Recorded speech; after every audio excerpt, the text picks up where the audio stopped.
और हमारे श्रीपाल जी ने 9 पद की इतनी आराधना की थी, 9 दिन तक लगातार रात और दिन ध्यान और जाप, इसके सिवा कुछ नहीं किया उन्होंने। और जिस कारण से उनका कोढ़ दूर हो गया। और धीरे धीरे अब तो कल उनको कहा मिला, महाकाल राजा ने क्या दिया उनको, सोने के पत्रे का जहाज, वो भी 7 मंजिला जहाज, और उसके अंदर हीरे माणिक मोती जड़े हुए थे। ऐसा जहाज अपनी बेटी को उन्होंने क्या कहा, बेटी का नाम क्या था, मदन सेना।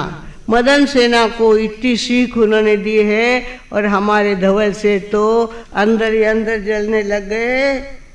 आयो साथ मुझ खाली हाथ यू चिंते मन में से, फल्यो भाग्य यू श्री पाल को मैं वरथा की देत हो, श्री पाल नरेश्वर समर्या परमेष्टि नवपद प्रेम बोलो से श्री पाल। लिखने लगे, देखो भाई उधर से जाना, बोलो समर्या परमेष्टि नवपद प्रेम। इस तरह से उनके जहाज चल रहे थे और चलते चलते चलते कहा रत्नद्वीप के करीब वे पहुंच गए। राजा और सोच रहे थे कि मेरी बेटी की सगाई मैं कहाँ करूं, मेरे बेटे के लिए जवाई कहाँ ढूंढूं, ये उनके मन में था। वो थे रत्नद्वीप में, रत्नगिरी प्रधान थे और कनक केतु नाम के राजा थे। कनक केतु नाम के राजा थे और उसकी वेणमाला नाम की महारानी थी और 4 बेटे हो गए थे, पर बेटी नहीं थी उनको।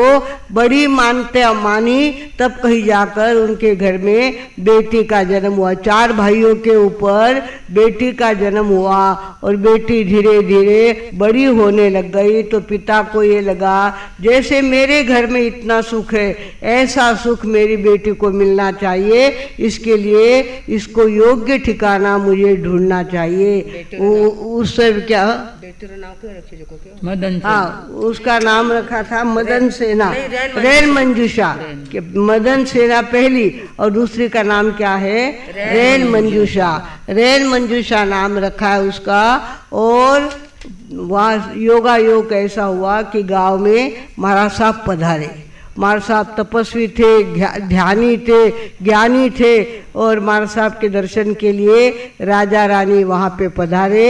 और राजा ने गुरुदेव को पूछा, गुरुदेव मुझे 4 बेटों के ऊपर एक बेटी हुई है और उसको योग्य ठिकाना मिलना चाहिए, ऐसी रात दिन मेरे मन में चिंता रहती है, मेरे जवाई कहाँ से मिलेगा, मुझे जवाई कहाँ से मिलेगा, कौन सी दिशा से मिलेगा, पूरब से आएगा या पश्चिम से आएगा, दक्षिण से आएगा या उत्तर से आएगा, कहाँ से मुझे जवाई मिलेगा। तब महाराज साहब ने अपना ध्यान पूरा करके बताया कि देखो तुम्हें कहीं ढूंढने की जरूरत नहीं है, तुम्हारे रत्नद्वीप के अंदर एक भगवान आदमी आने वाला है।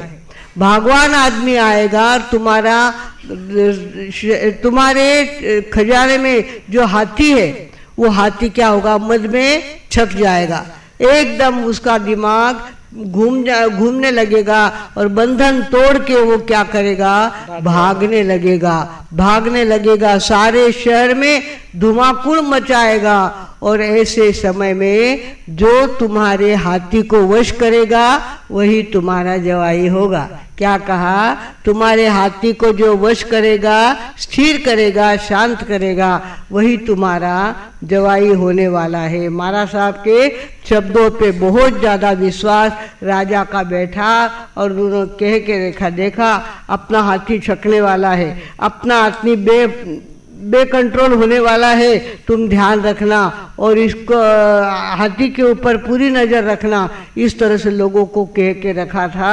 इधर क्या हो गया, हमारे श्रीपाल जी विहार करते करते जहाज में चलते चलते प्रवास करते करते कहाँ पहुँच गए, रत्नद्वीप। रत्नद्वीप में आ गए, समुद्र के किनारे उन्होंने क्या कर दिया, अपना मुकाम ठोक दिया और वहाँ सोचने लगे कि यहाँ अब हम क्या करें, ठंडी हवा चल रही है, मौसम अनुकूल है, हम बिजनेस की चिंता नहीं करेंगे। सेठ साहब को कहा हमारे 250 और आपके 250 दोनों का बाजार तुम करो, तुम बाजार में जाओ और जैसा लगे वैसा व्यापार करके आओ। सेठ साहब को तो अंधा मांगे एक और भगवान दे दो।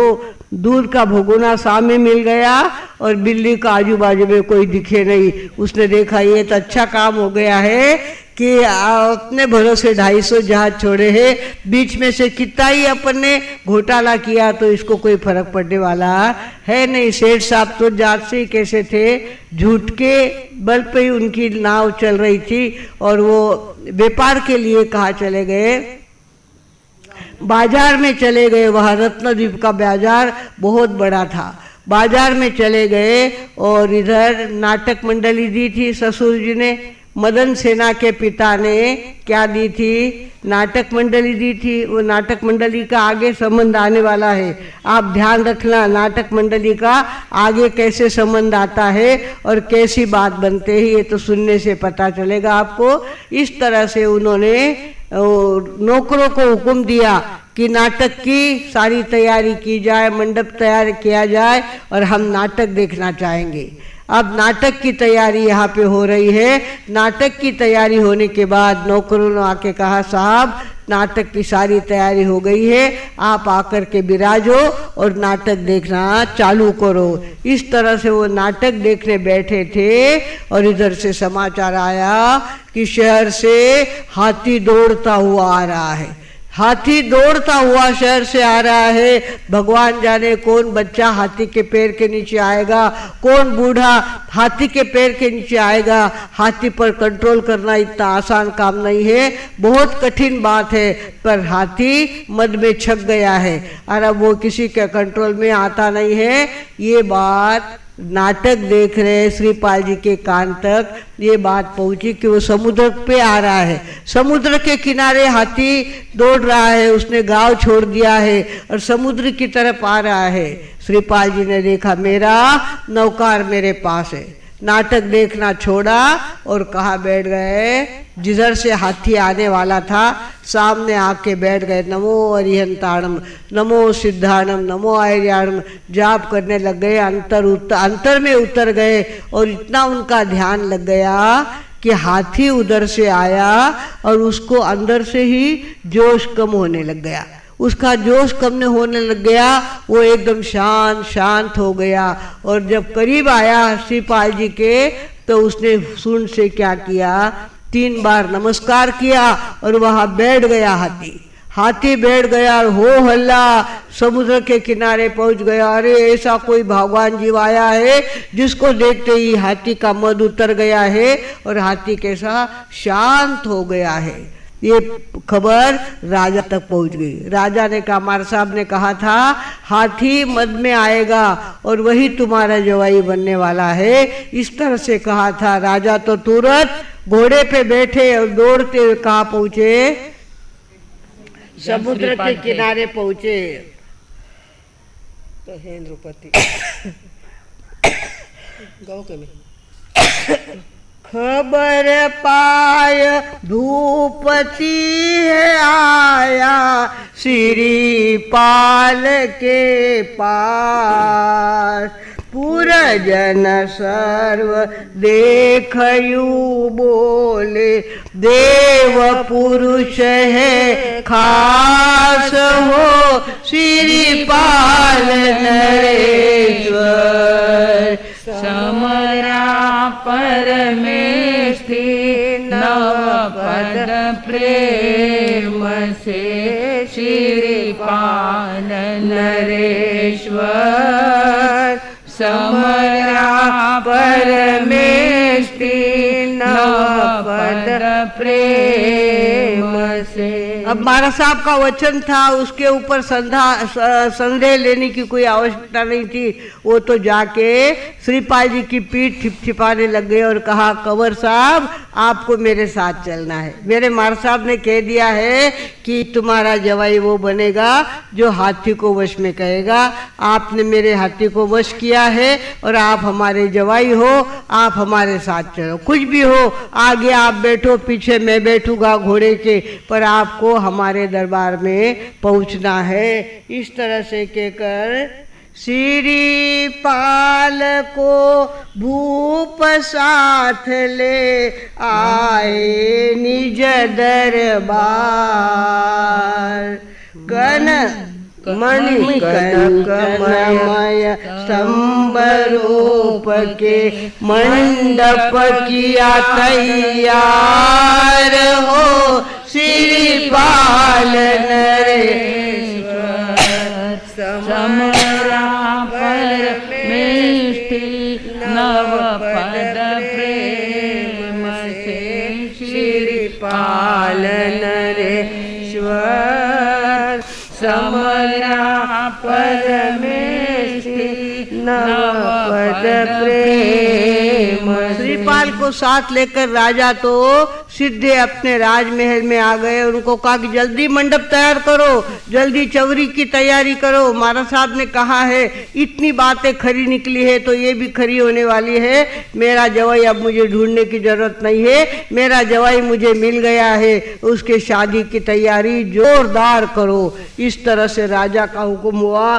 चारों तरफ नौकर चाकर दौड़ भाग करने लग गए और देखते देखते उन्होंने क्या कर दिया, मंडप तैयार कर दिया, चौरी पे बैठने की जगह तैयार कर दी। और इस तरह से अपने कुंवर साहब को देख करके राजा तो इतने ज़्यादा निहाल हो रहे थे, ऐसा लगता है कि कंवर साहब के मुंह के पास देखते ही रहे। इतना सुंदर उनका रूप है, इतने उनके वाइब्रेशन सुंदर है, और ऐसे जवाई महाराज साहब ने मुझे कैसे सुझाए और कैसे जवाई मुझे मिल गए हैं। इतने ज़्यादा राजा खुश थे और राजा अपने जवाई को छोड़कर कहीं दूर जाते नहीं थे। जहाँ जवाई वहाँ राजा, जहाँ जवाई वहाँ राजा। ऐसे मालूम पड़ा कि अपने गांव में महाराज साहब पधारे हैं। वो महाराज साहब तो चले गए, भविष्यवाणी कह करके विहार करके वो चले गए थे।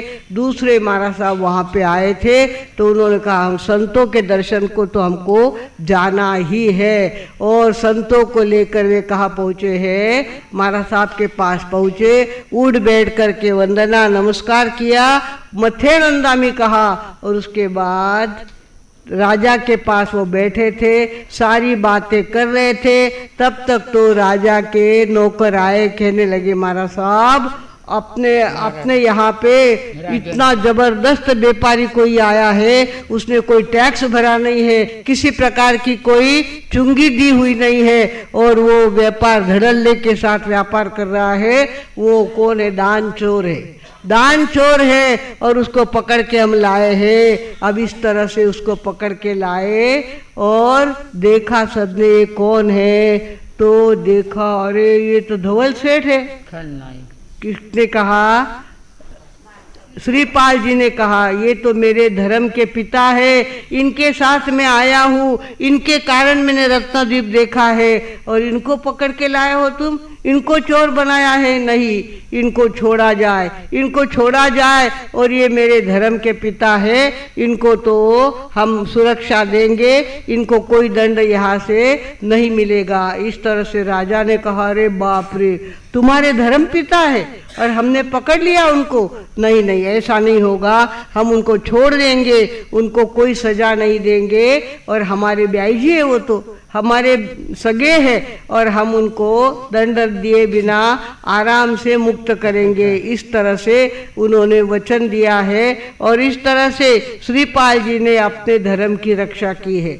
मानते थे कि अंदर से जल रहे हैं, धवल सेठ अंदर से जल रहे हैं, ये उनको पता था, फिर भी अपने धर्म पिता की रक्षा करना, उन्होंने हमेशा धर्म को संभाला। और श्रीपाल जो धवल सेठ तो हमेशा कर्म बांधते रहे, ये धर्म को संभालते रहे। इस तरह से श्रीपाल जी ने अपने पिता को बचा लिया।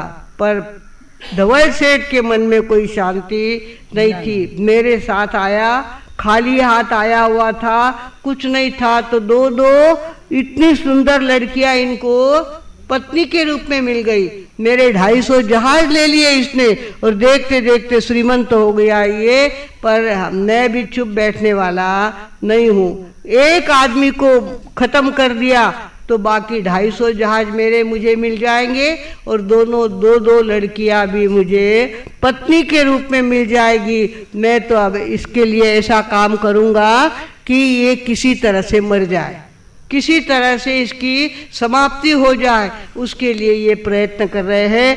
कल हम देखेंगे क्या प्रयत्न उन्होंने किए हैं, कैसे प्रयत्न किए हैं। श्रीपाल जी ने कहा रैन मंजूषा को और मदन सेना को, ये मत समझो कि मैं प्रवासी हूँ, मैं घूमने वाला हूँ। मेरे पिता है, हमारी चंपा नगरी है, मेरे पिता का बहुत बड़ा राज है, मेरी माँ बहुत धार्मिक है, मेरी पत्नी है वहाँ कौन सी, मैना सुंदरी, जिसने मेरा कोढ़ दूर किया हुआ है। ऐसा हमारा यशस्वी परिवार है, उस परिवार का मैं मेंबर हूँ, और वहीं पे आप लोगों को ले जाने वाला हूँ। भगवानों, ये मत समझो कि रास्ते चलते आदमी को तुम्हारे पिता ने जवाई बना दिया है और तुमको हवा पे छोड़ दिया है, ऐसा मत समझो।